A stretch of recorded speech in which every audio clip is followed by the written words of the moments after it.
Silver just crashed from $121 down to $78 in less than 72 hours. That's a 35% collapse. $43. Gone. If you're holding 100 ounces of physical silver, you just watched $4,300 evaporate from your stack in 3 days.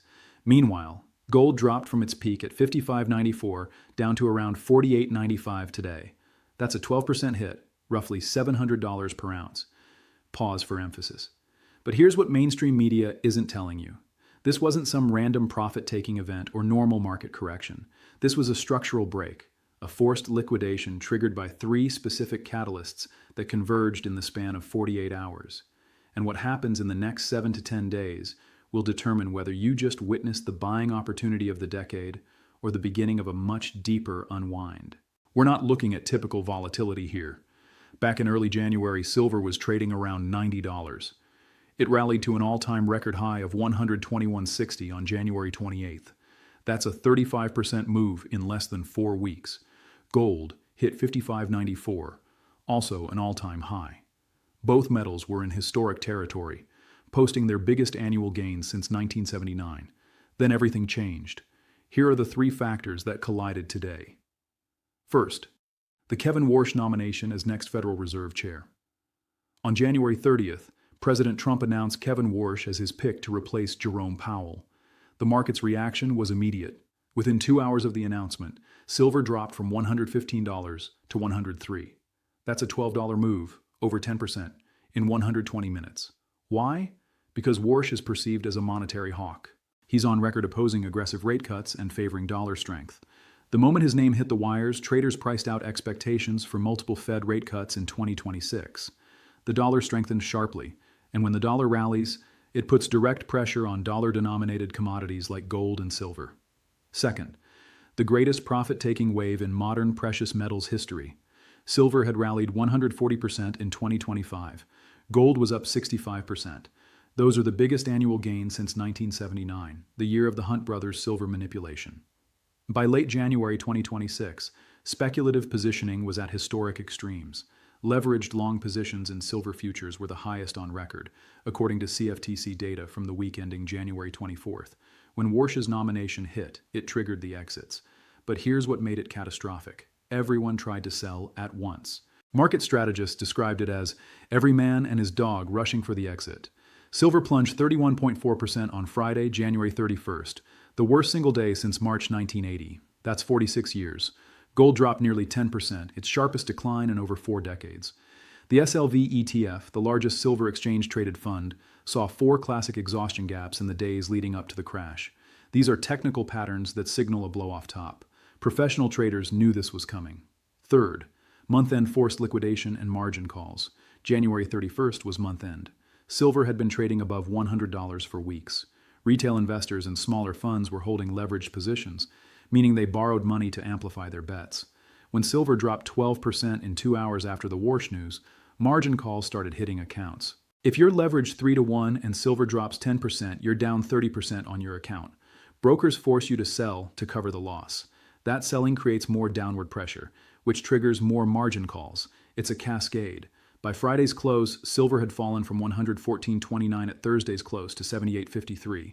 According to Bloomberg, trading volume was the highest in over a decade. This wasn't low liquidity panic. This was forced, structural selling. So you had 3 things happen at once. A hawkish Fed nominee that strengthened the dollar, historic profit-taking from a nearly 150% rally, and month-end margin liquidations. This wasn't typical volatility. This was a regime change. And what the next week determines is whether this was capitulation, the final shakeout before the next leg higher, or the start of a deeper correction back toward $50 or lower. Here's what jumped out at me when I analyzed the charts this morning. Silver opened Friday at $114.29. By mid-morning, it had spiked to $118.45, trying to hold the breakout. Then the Warsh news hit around noon Eastern Time. It collapsed to $74 intraday before bouncing back to close at $78.53. Now, the 50-day moving average, that's a key level traders watch. It's sitting at around $92. Silver crashed straight through it without even testing support. That tells me this wasn't a controlled pullback. It was a panic flush. Here's why this matters. The previous major support level was at $105, the breakout zone from early January. If this level holds through next Friday, February 7th, it would form what's called a throwback retest pattern. Historically, that leads to a bounce of 15 to 25% within 2 to 3 weeks. But if it breaks below $75, which we briefly touched on Friday, the next major level I'm watching is $68. That would represent about a 20% move lower from here. The RSI indicator, the Relative Strength Index, which measures whether an asset is overbought or oversold, it dropped from above 70 down to 32 in one day. When RSI falls below 30, it typically signals the asset is oversold. What usually happens when this occurs is a short-term bounce as bargain hunters step in. The trading volume on Friday was absolutely massive, highest in months. This tells me it wasn't low liquidity panic with no buyers. Actual sellers were taking action, real money exiting positions. This reminds me of March 1980, when silver crashed from $50 to $10 after the Hunt brothers margin calls. Both times we saw the same pattern: parabolic rally, record speculation, then forced liquidation. The critical level I'm watching now is $85. If we reclaim that by next Wednesday, it confirms buyers stepped in to defend this range. Now let's talk about the fundamentals, the real supply and demand picture. Industrial silver demand hit 1.2 billion ounces in 2025, according to the Silver Institute. That's up 8% year over year. This is being driven by green technology sectors. The big three are solar panel production, electric vehicle manufacturing, and defense electronics. Solar installations alone consume about 150 million ounces annually. That number is projected to grow 20% per year through 2030. EVs use about 1 ounce of silver per vehicle in electrical contacts and circuit boards. Defense systems, particularly missile guidance and radar, are consuming record amounts due to global military buildups. On the supply side, global mine production hit around 850 million ounces in 2025. Total demand was 1.2 billion ounces. That leaves us with a structural deficit of about 350 million ounces per year. Here's the critical part. About 70% of silver comes as a byproduct of copper, zinc, and lead mining. When those operations slow down, which is happening now because of weak base metal prices, silver supply gets squeezed. Now China's 10-year government bond yield just hit 1.8% this week. That's the lowest in over a month. This signals continued monetary easing from the People's Bank of China. When China eases, industrial commodity demand typically increases within 3 to 6 months as infrastructure spending picks up. Let me put this in perspective. We're talking about a market where demand exceeds supply by 350 million ounces every year. That gap gets filled by above-ground inventories and recycling, but those inventories are finite, and they're declining. Smart money positioned months ago. Central bank gold purchases hit 1,087 tons in 2025, according to the World Gold Council. That's near the second highest on record. China's central bank added gold for 18 straight months through December. India increased holdings by 27 tons, despite dollar strength and import pressures. Now here's what Friday's move revealed about institutional positioning. According to Bloomberg, silver ETF outflows were minimal during the crash. Only about 15 million ounces exited in the week ending January 24th. During silver's rally from $90 to $121 over January, fund holdings actually grew by 45 million ounces. Let me break down what this means. The selling pressure came almost entirely from futures market speculators, the leveraged traders. The big money, the institutions holding physical metal and unleveraged positions, they're still significantly long. But here's the interesting part. Retail investors and institutions are doing opposite things right now. Retail panic sold on Friday, according to dealer reports showing record physical redemptions at coin shops. Institutions stayed put. Many are adding at these levels. That's classic capitulation behavior. I want to share something Andy Schechtman, CEO of Miles Franklin Precious Metals, said on Friday. The physical market is completely disconnected from paper. We're seeing premiums spike on coins while futures crash. And producers, the mining companies actually pulling this metal out of the ground. They're locking in forward sales at $95 to $100. Compare that to Friday's crash level of 78. They're not panicking. They see the real supply and demand picture. Speculators reduced net long positions by 18% in the week ending January 24th, according to CFTC data. They still hold about 45,000 net long contracts. For context, at the peak in early January, that number was 55,000, so we're not at extremes yet. Friday flushed out the weak hands, the leveraged specs who bought at 115.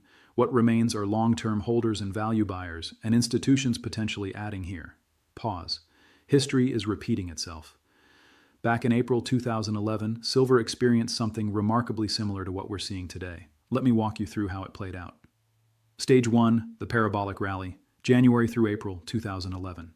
Silver rallied from $27 in January to $49.80 on April 25th. That's an 85% move in 4 months. It was driven by QE2 money printing, European debt crisis fears, and massive ETF inflows. Sound familiar? Silver just moved 140% in 2025 from $50 to $121. Stage 2, the initial crash, late April through early May 2011. On April 25th, the CME, the exchange that runs silver futures, raised margin requirements by 84%. This forced leveraged traders to put up more cash or sell positions. Silver crashed from $49.80 to $33 in 5 days. That's 34%. Compare that to today. We just saw 35% from $121 to $78. Stage 3, the bounce. May through August 2011. Silver recovered to $44 by late August. It regained about 65% of the drop over 3 months. Buyers stepped in at $33, seeing value. Physical premiums spiked, just like we're seeing today. The market stabilized. Momentum rebuilt as industrial demand remained strong. Media declared the bull market dead, but it wasn't. Stage 4, the second leg down, September 2011 through February 2012. In September 2011, during the European debt crisis escalation, silver made its final move lower, from $44 down to $26 by late February. It was driven by forced deleveraging across all risk assets. The complete journey. Silver went from $27 to $49.80 to $26. That's an 85% rally, followed by a 47% total decline over 10 months. Where we are now, right now in 2026, I believe we're in stage 2. Let me compare 2011 to today. Peak price, $49.80, then versus $121 now. Trigger event, CME margin hike, then versus Warsh Fed nomination now. Percentage move, 34% drop, then versus 35% drop now. Key support level, $33 then versus $75 to $80 now. Based on historical timing, it took about 3 months to go from stage 2 crash to stage 3 recovery peak. That puts our expected window somewhere between late April and early May 2026. If this plays out proportionally, 2011 recovered 65% from low to high. The equivalent today would be roughly 50% from 78, reaching around $117. Conservative estimate, 30 to 40% bounce to 100 to 110. But here's the key difference. In 2011, the structural deficit in silver was only 50 million ounces. Today, it's 350 million ounces, 7 times larger. This works in favor of bulls because supply constraints are much tighter now. However, 2011 didn't have the explosive industrial demand from solar and EVs that we have today. Today's context is structurally different in this way. The deficit isn't speculative. It's real physical consumption that's irreversible. The pattern doesn't repeat exactly, but the sequence and psychology remain remarkably similar. Slow down. Let's make this personal. Let me show you what this actually means in real dollars. If you're holding a traditional precious metals allocation, say 5 to 10% of your portfolio, here's what happened. A $100,000 portfolio with 10% in silver and gold, that's $10,000 in metals.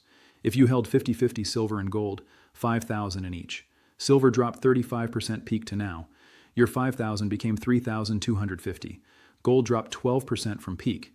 Your $5,000 became $4,400. Combined, your $10,000 in metals is now worth $7,650. That's a 23.5% hit, $2,350 gone, just this week. Now, if silver drops to $68 from here, another 20%, here's what happens. Your $3,250 becomes $2,600. If gold drops another 10% to $4,400, your $4,400 becomes $3,960. Your original $10,000 becomes $6,560 over the next month. That's $3,440 gone total. The contrast. Now, those who positioned correctly, who accumulated physical metal at $70 to $80 back in mid-2025, or who held through the rally and took profits above 110, their situation looks very different. If you bought silver at 75 in July 2025 and sold at 110 in early January, you banked a 47% return in 6 months. Institutional money saw this coming. China bought gold every single month for 18 months straight through December 2025. The Bank of America warned in December that silver was showing classic exhaustion signals and recommended taking profits above 100. They positioned when silver was at lower prices, back when sentiment was terrible and everyone was calling for $50 silver. Pause. Here's why I'm telling you this. The window is just opened. Not because I know 78 is the bottom. I don't. Nobody does. We might go to 68 or even 60 first. The window matters because of the structural picture. The 350 million ounce annual deficit is irreversible. Every solar panel, every EV, Every defense system removes silver permanently.